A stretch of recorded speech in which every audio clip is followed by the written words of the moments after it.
Здравей, българино, пред теб стои хан Омуртаг.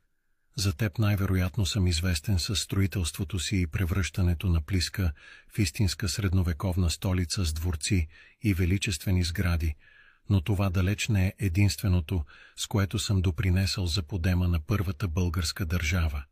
По време на моето управление издигнах международния авторитет на България до нови висоти и запазих българските територии чрез добрите отношения с Византия, Франкската империя и Хазарския хаганат. Аз поех командването на българските войски в източна Тракия, струпани от моя баща, хан Крум, приживе там за превземането на Константинопол.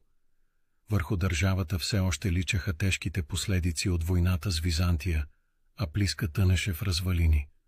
България се нуждаеше от мирна и съзидателна политика, която да довърши започнатото от моя баща. През